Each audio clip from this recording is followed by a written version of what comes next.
many challenges of MMO development is how to best create a gigantic, complex world for hardcore players to really dig into, yet prevent it from becoming so hopelessly convoluted that nobody else wants to deal with it. In Guild Wars 2, developer ArenaNet gives you a colossal, beautiful world to explore, all built around the idea of convenience and cooperation, and all without a subscription fee. The game operates on a framework similar to other MMOs, but its advances in questing structures and de-emphasis on required leveling means it's just as likely you'll find interesting content within an hour as it is you'll find it in a Bender 14-hour session.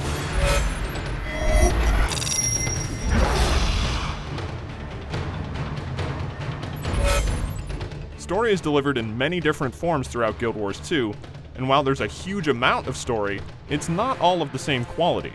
ArenaNet seems most comfortable using humor in Guild Wars 2's universe, making the ill-mannered Asura the most entertaining race to listen to, and by comparison making the burly, battle-hardened Norn come off as stale and generic.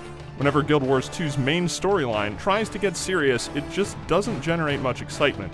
That doesn't have as much to do with the ideas, there are world-threatening dragons and secret societies and huge battles, as much as the personalities.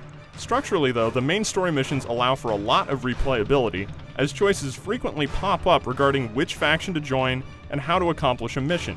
You're often left wondering what might have happened if you'd chosen a different path, and the feeling that your route through Guild Wars 2 is unique. Guild Wars 2's real storytelling achievement is in the event system. If you've played Rift or Warhammer Online, you should be familiar with the idea of public events. As you wander around, big things just happen, and merely by showing up, you can join in. You'll see a zone's chat field light up when a big event begins, and all of a sudden, everyone who is minding their own business is all collected around one single event, working together to topple some gigantic foe and celebrating when it's over. With unique events across every zone, usually in high density, ArenaNet is able to tell the story of the world much more effectively than in other MMOs, doing so out in a social, open environment. The events make the world of Tyria feel alive, like it exists and evolves on its own. It certainly doesn't hurt that Guild Wars 2 is one of the prettiest MMOs ever made, and a genuine triumph of original fantasy world design. If you have a powerful enough machine to crank up the settings, from the mind-boggling detail in the main cities to the consistently impressive zone design, the obsessively detailed armor sets and weapons, Guild Wars 2 is a non-stop spectacle. It's also still kinda buggy, which is to be expected in any new MMO, but the bugs, trading post issues, connectivity problems, story mission glitches, amongst others, can still be quite irritating when encountered.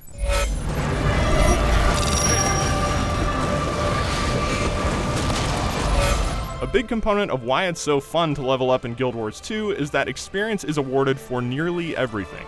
Did you build a new piece of armor, mine some iron, or complete a portion of your daily achievements? Those all equal experience gains, adding significance to what otherwise might seem ancillary and making it feel like time is rarely wasted. ArenaNet also doesn't punish you for things many other MMOs do. If someone else is attacking an enemy, you can attack it too and still gain loot and experience. If someone's already chopping at a tree, you can do the same and still harvest resources. The emphasis is on cooperation. As more and more of your class's skills unlock, you'll find some excellent design. Guild Wars 2 has no dedicated healing class. Instead of one healer, everyone can heal. Instead of one tank or a dedicated damage dealer, everyone can do a bit of everything. With so many different ways to build a class, there's a lot of room for experimentation, but with a limited slot skill bar, you still need to make important decisions about which skills to bring into every fight. It's a fast-paced combat system, one that rewards those who stay mobile and dodge. Often survival can be a matter of split-second timing and careful observation of enemy behavior.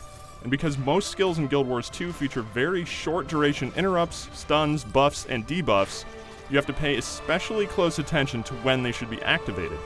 This is only really true of player versus player content and dungeon encounters, though. The events, as spectacular as they are, aren't especially satisfying in terms of gameplay. You'll dodge enemy strikes and go about your routine attack rotation, but generally you're just enjoying the show. Events do scale up toward the end zones with greater density, longer chains, and a higher degree of difficulty. In the level 70 through 80 content, ArenaNet concentrates on what the game does well, creating a tension by making it feel like every zone is in a state of unstable conflict. Once you're into dungeons, though, precision gameplay and communication between party members becomes much more important, and that's true of PvP as well. The PvP arenas are fairly standard control point arenas, where the rules aren't particularly exciting, but where the merits of the skill system design become apparent.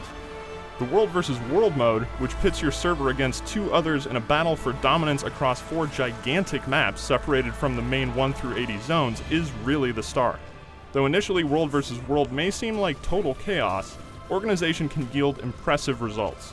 It soon becomes apparent that massing a huge army and trying to brute force capture towers and keeps and castles isn't always going to work against a coordinated team that protects its supply lines, makes efficient use of siege equipment, and is able to locate and exploit poorly defended enemy-controlled structures.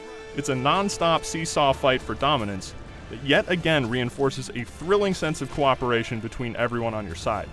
Throughout all this, ArenaNet de-emphasizes the need to level because of its scaling system and the fact that structured PvP and World vs. World modes are accessible right from the start. ArenaNet actually level caps each zone, limiting your stats so that creatures that populate the area can still kill you if you're not paying attention.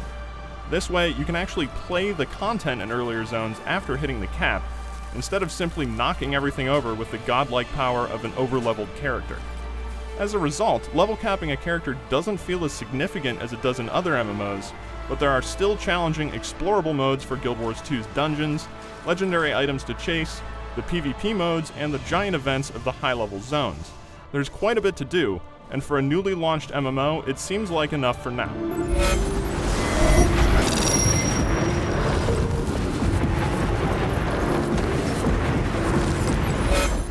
ArenaNet has built one of the best MMOs in operation, one that successfully addresses many of the genre's long-standing frustrations.